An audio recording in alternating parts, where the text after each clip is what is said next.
होता है। अगर कोई म्यूटेशन कराने जाता है तो उसको कम से कम 1600 रुपये से 3000 देना पड़ता है। रजिस्ट्री कराने जाता है तो उसको 3000 रुपये लगते, वरना जांच हो जाती है। आवास योजना चाहिए, रिश्वत दो। पेंशन चाहिए, रिश्वत दो। इसके बावजूद भी नरेंद्र मोदी दिल्ली में बैठकर बोलते हैं ना मैं खाऊंगा ना खाने दूंगा, मगर बिहार में जो कुछ हो रहा है मेरे कान को नहीं सुनाई देता, मेरे आंख को दिखाई नहीं देता। ये रिश्वत का बाजार पूरा गर्म है बिहार में। 20 साल सत्ता में रहने के बावजूद नीतीश कुमार की एक कमजोर और बकवास सरकार 20 साल के बाद आज कह रही है कि हम 10,000 रुपये महिला के अकाउंट में डालेंगे। आपको मालूम शेर घाटी में ये जो करप्शन गवर्नमेंट के दफ्तर में होता है, कम से कम एक दिन का करप्शन 15 से 20 लाख रुपए का होता है। अब 5 साल में, एक साल में 365 दिन, हिसाब लगा लो आप। एक दिन 10 से 15 लाख की रिश्वत ली जाती है। और 5 साल के बाद, बल्कि 20 साल की सत्ता के बाद नीतीश कुमार नरेंद्र मोदी के कहते हैं कि भाइयों बहनों हमने 5 साल दबा के लूटा, अब आपको 10,000 रुपये देते हैं। ये इनका मकसद है। और फिर आप जानते हैं कि शेर घाटी में क्या क्या नहीं हो रहा है, बल्कि आपके एक लिस्ट बनाकर लाया हूं मैं। यहां पर आप देखते हैं कि अक्टूबर 2025 में एक 24 साला दीपक को गोली मारकर नया बाजार रजिस्ट्री ऑफिस में हत्या कर दी गई। सिर्फ 30 मीटर दूर पुलिस स्टेशन था और हजरत पुलिस आराम से सो रही थी। हजरत पुलिस आराम से सो रही थी और ये बेचारा 24 साला दीपक को गोली मारकर हत्या कर दी। और बाद में हत्या करने वाले उसी के रिश्तेदार ने हजरत पुलिस को जाकर कहा कि भैया हम आ गए, हमको गिरफ्तार कर दीजिए। फिर उसके बाद आइए आप, जुलाई 2025 में एक रिटायर्ड डॉक्टर तपेश्वर सिंह को स्कूटर मोटरसाइकिल पर जाने वाले लोगों ने गोली मार दी। मालूम हुआ कि प्रॉपर्टी का, जायदाद का झगड़ा था, नीतीश कुमार को खबर नहीं। फिर जनवरी 2025 में रमा कॉलोनी शेरघाटी में बम ब्लास्ट हुआ, बम बनाते हुए लोगों को, इसका किसी को, हजरत पुलिस को पता नहीं।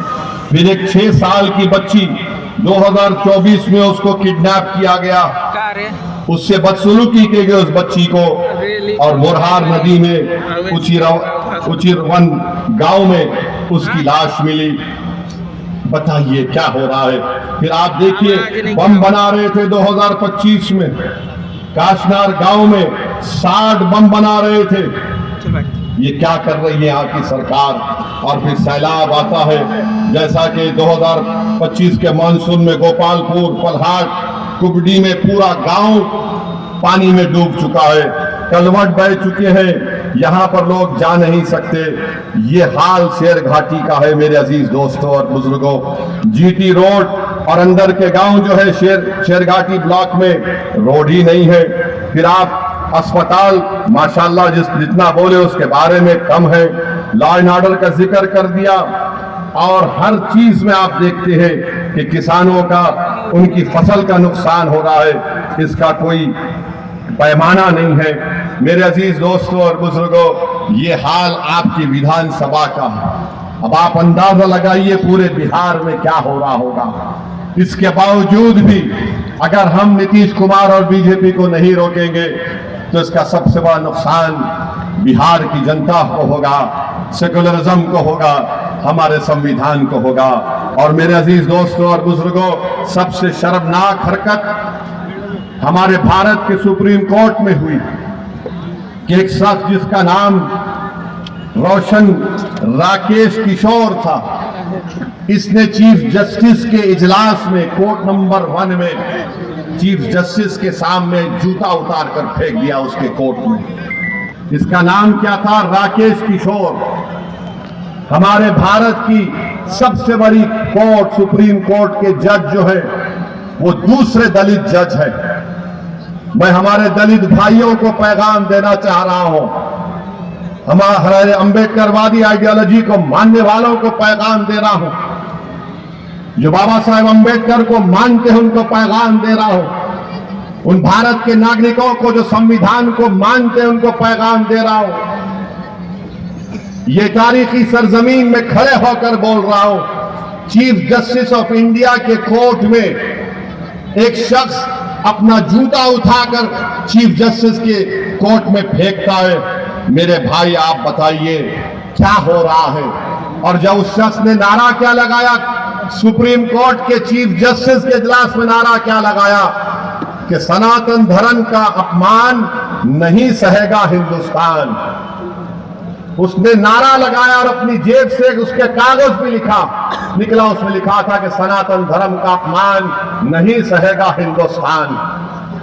हम मोदी से पूछना चाह रहे हैं, मोहन भगवत से पूछना चाह रहे हैं, नीतीश कुमार से पूछना चाह रहे हैं, बताओ इस शख्स में इतनी हिम्मत कैसे आई कि वो सुप्रीम कोर्ट के चीफ जस्टिस के इजलास में जाकर जूता उठाकर भारत के दूसरे दलित चीफ जस्टिस ऑफ इंडिया की तरफ फेंके।